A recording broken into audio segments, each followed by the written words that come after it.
So now, when I was at work yesterday, guys, I was sitting in my office and I was listening to Lamarck Triplett.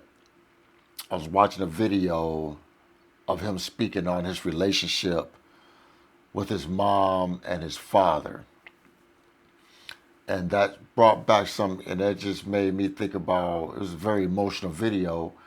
And it made me start thinking about my relationship with my father.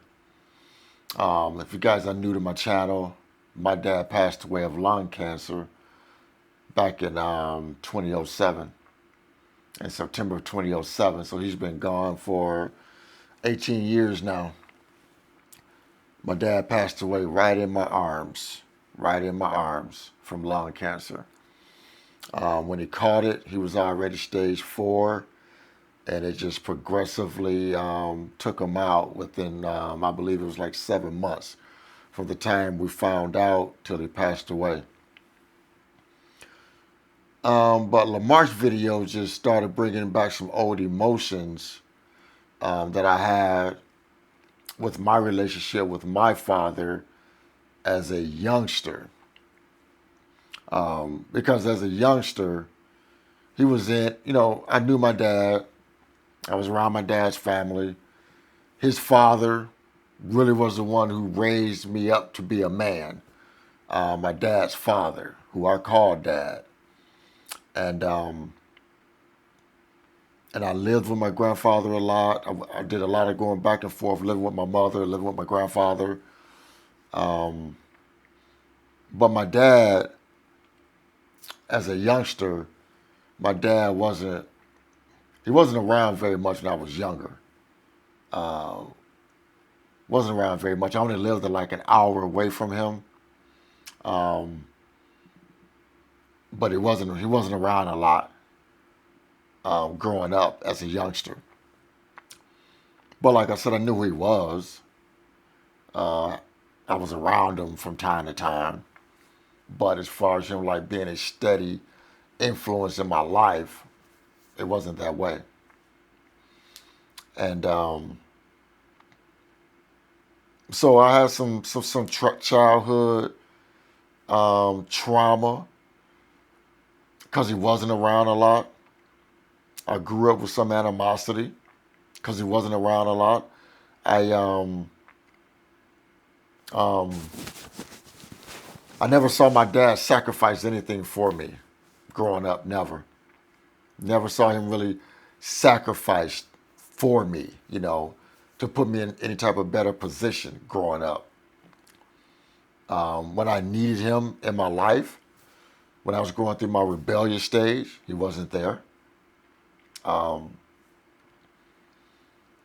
so I credit the man that I am today, the person that raised me to show me how to be a man. I credit that to my grandfather, my dad's father. I give him the credit for that, for showing me how to be a man. Because he's the one that instilled morals and values into me on how to be a man and how to stand on my own 2 feet. I give that credit to my grandfather all day long because he showed me how to be a man. I say my grandfather saved my life, actually. Because when I was 17 years old and I committed that felony, I was living with my grandfather when I got caught, when they finally caught me, because there had been a warrant out for my arrest for a while. And when they finally caught me, I was living with my grandfather. And I didn't even tell my grandfather about it because I knew he wasn't going to stand for that. But when they caught me and I got out of jail and started going through those legal issues, my grandfather told me 4 things. He said, Frank, you are going to respect me, respect my home, you're going to work, and you're going to go to school. If you can't do any of those things, you cannot live in my home. So he brought out the tough love. And I said, okay, I got to do what I got to do if I want a roof over my head. Because I was 17 at that time. And my grandfather put the gauntlet down. Said, you got to do these things. And I had to go to church on Sundays. He's like, I don't care what you do Saturday night, but you better be in church on Sunday morning. And if you're going to live in my home. So my grandfather laid the gauntlet down, and I followed his rules. And I credit him for being the man that I am today. Because like I said, he instilled the morals and values in me to be a man, and how to be a man, and how to stand on my own 2 feet. I learned that from my grandfather. I didn't learn that from my father. You know, my father was broke. You know, me and my father didn't do anything really together.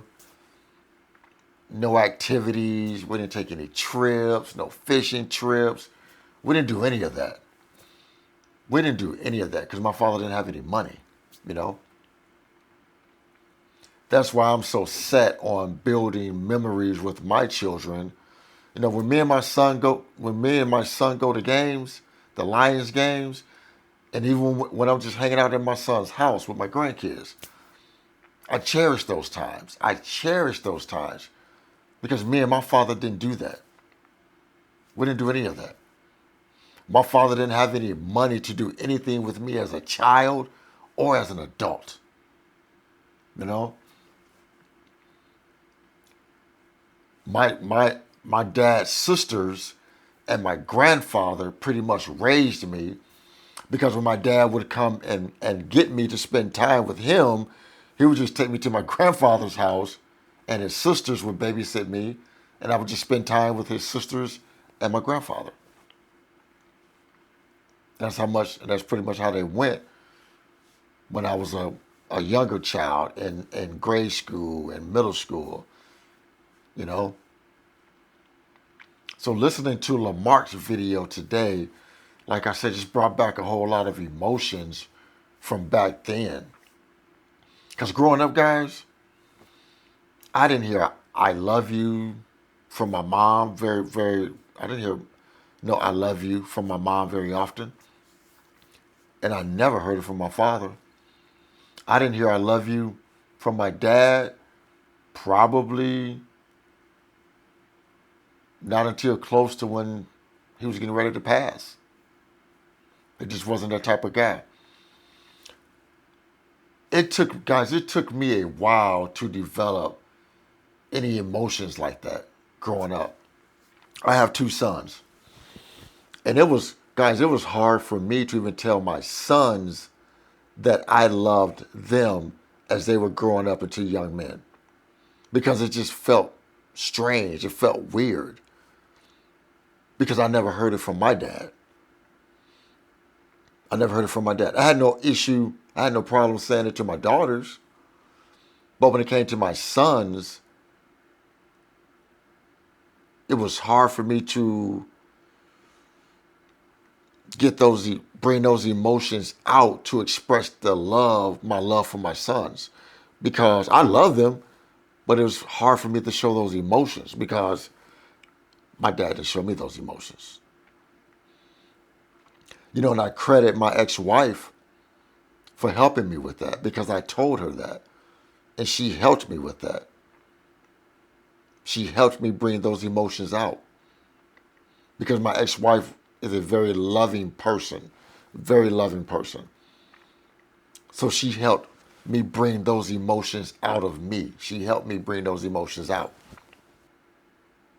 I mean, like right now now, I tell my son I love him all the time. I tell both of my sons I love them all the time, because I've worked on it over the years, you know, to where it comes out naturally now, and it doesn't feel weird to me now, you know. So I can express the love for my children now, especially my sons. And I think a lot, guys, you know, like I touched a lot of money growing up as a young adult. I've always had good paying jobs. So I've touched a lot of damn money. But I blew a lot of money because I felt like I was always looking for acceptance. looking for acceptance from family, from my dad, from friends. I was looking for acceptance. That's why I was so free with my money growing up. So free with my money. Because I was looking for acceptance. Because I never heard the I love yous from my mom. Never heard the I love yous from my dad. The two individuals that created me. Never heard that. That's why that's why the time, man, I feel like I'm getting a little emotional. That's why, like right now, the time I spend with my children means the absolute world to me. It means the world to me. Because I'm gonna be honest with you, I wasn't the greatest father to my children. But I was better than my father. So I was an improvement to my children, but there were still some things I needed to work on with my children as they was growing up. There are some things I regret right now with my children when they were youngsters. But like I've always told my kids. But we had these talks back, way back, when they was like early 20s and things like that. And like I told them, we got more time in the future than we had in the past.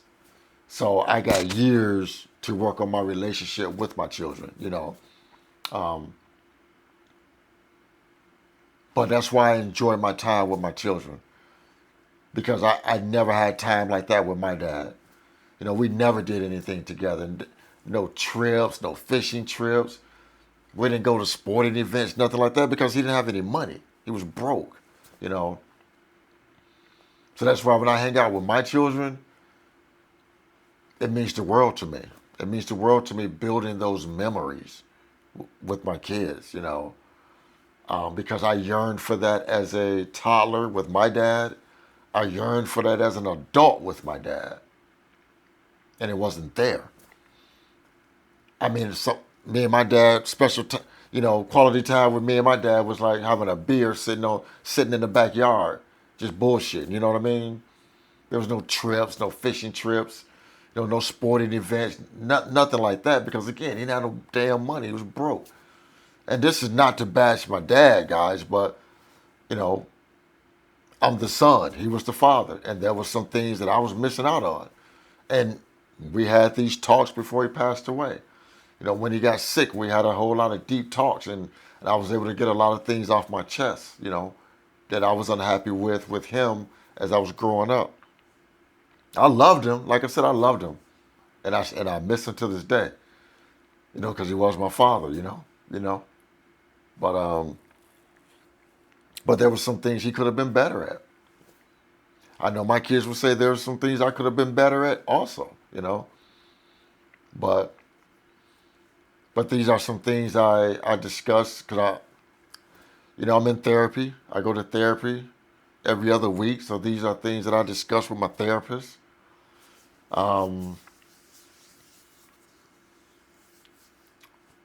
Yeah. Yeah. And that's why, even to this day, I have a hard time showing emotion. To this day, I have a hard time showing emotion. But it's all rooted from my childhood. All rooted from my childhood. But I'm getting better at it, though. Getting better at it. Getting better at it. Whew. So, yeah, I just want to just get on here and just express myself a little bit because, like I said, watching Lamarck Triplett's video today and him talk about the feelings and the childhood trauma he had with his mom and his mom and father, just brought back emotions from my childhood. And I figure there's no better place to talk about it than to my YouTube family and FTM Nation and my therapist. Because I'm not going to hold back to you guys. I'm just going to let you guys know how I feel. I'm going to share with you guys. You guys, because you guys keep me going. You guys keep me motivated. And I'm sure I'm not the only one that they got things about their childhood that that bothers them to this day. I'm sure we all got some things that we're bothered by from our childhood, parents and things of that nature. All right, so guys, I don't know. I might just load this video up at midnight. That way, it'll be for Friday. So I'll probably have 2 videos come out tomorrow. But guys, please remember to like the video. First off, thanks for listening to me. I appreciate it, guys. Appreciate you guys letting me get on here and be vulnerable, show my emotions and things like that, without no judgment. So you guys have a great night. Remember to like the video, share the video, and most important, please consider subscribing to my YouTube channel, Frank Talks Money. And with that, guys, always remember, financial decisions you make today will affect your financial life tomorrow. Thanks for tuning in. Frank Talks Money. I'm out here.